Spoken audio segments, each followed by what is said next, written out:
Hi everybody, welcome back to my channel. If you've never been here before, my name is Olivia Wiles, and today I want to ask you all to give me about 10-15 minutes to convince you that being different is okay, and that being different doesn't take away the opportunity from you for being happy. If you've been to my channel before, you know my whole story, but if you haven't been here before, I'll just tell you a little bit.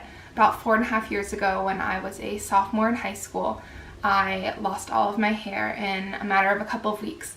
I was the girl in high school who looked, pretty much like the cookie cutter girl, the long brown hair. I was definitely like one of the popular girls in my high school. And practically overnight, my entire appearance changed, and suddenly I'm this bald girl who has like no idea what's going on in her life and is suddenly so different from the person she was before, the person that society kind of wanted her to look like.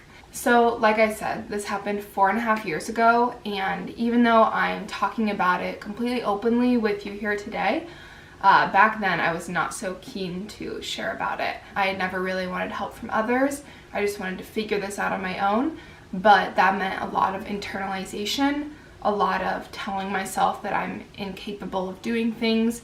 And this translated into me thinking that I was like solving it, that I was making it better on my own, me telling myself that my life's different now and that there is no going back, there's no more being happy, all that's done. I went through a lot of depression and anxiety over it. Probably for the first year and a half, I felt like I was on the outside, that I was no longer relevant, that I was no longer allowed to be happy or succeed in things. Suddenly, I just felt like those were all taken away from me, and I had to just settle for a life of sadness and misery. I have full understanding that I felt those things, that they were completely real, and that you may be experiencing the same things, that you're incapable of achieving happiness because you're different from the rest of society in some way, big or small. But I want to give you a little spoiler alert now to say that I felt incapable of achieving happiness, and 4.5 years later, I feel completely happy and fulfilled and normal, even though I look nothing like what society wants me to look like.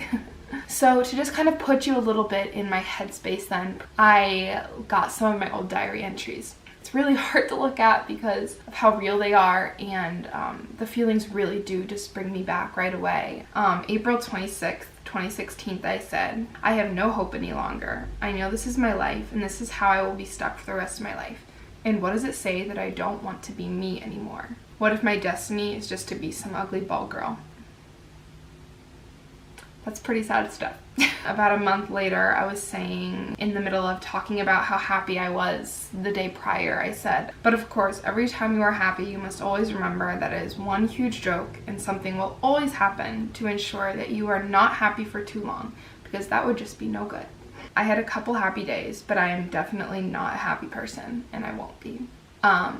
Within that time, for some context, I played soccer my whole life. I was skipping soccer practices because I didn't want the sweat to take my eyebrows off, because they were makeup then. Now they're tattoos, but I was skipping hanging out with my friends when we had these big like bonfires or gatherings or anything like that, because I just didn't want the world to see my face that day. And all of these diary entries, these things that I was doing and telling myself, the thing is that whether or not they were true didn't matter. But the fact that I was telling myself these things is right off the bat cutting off the possibility of me allowing myself to be happy.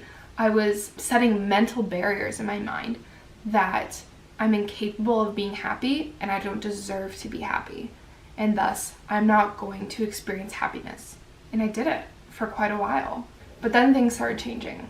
I started to prove myself wrong without even really realizing it. I was feeling a little bit of happiness here, a little bit of happiness there. Probably the turning point for me was about a year into this thing. I was going to my honors banquet at my high school, and they call our names. We walk up on the stage, and they have like a photo of us on the stage. I was standing in line, and I realized, oh my gosh, I haven't had a school picture since the last time I had hair. And I realized the photo that's going to be on there is going to be of me with long, beautiful brown hair, and I do not.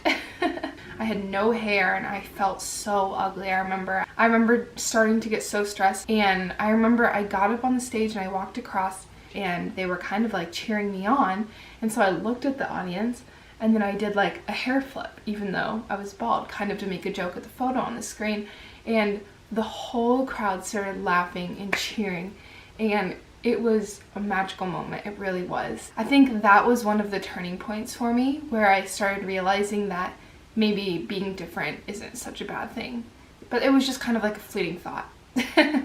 Because then I would go back into, it didn't just go away like that. It was a very long process of kind of feeling some hope and then going back a little and then feeling a little bit more hope and then taking another step back. Maybe being different doesn't have to be horrible.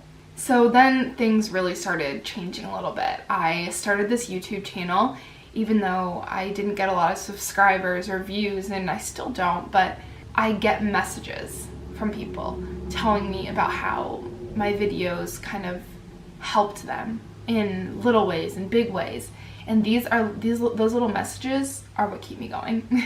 And realizing that I was helping people a little bit was something that pushed me to keep going. There's something good that can come from being different. And those spiraled into other things that were starting to make me happy again, because I hadn't felt happiness for a while. Soccer has always been something that just made me feel alive and disconnected from society in a way that I could just focus on myself and what was in front of me. And I was captain of my soccer team, so that was a great experience, just kind of being a leader in that sense. My senior year, I actually joined the football team by some strike of craziness, and I was the kicker. So I was able to kind of lead in a sense where I was the first girl to have scored on the varsity football team on all of these different fields across kind of the state. And so that was really awesome. I remember all these experiences that I was having, I felt hope. And then I remember I went to prom, and I went with all of my best friends, and I just remember feeling beautiful for the first time in a long time. And then in college, it took time, but I eventually made friends. It definitely wasn't super easy, but I did make friends, and I felt loved. I felt worthy. And then after jumping over a whole lot more mental barriers, I got my first internship. I got leadership positions. I completed some really cool projects. Joined a sorority. I remember feeling capable.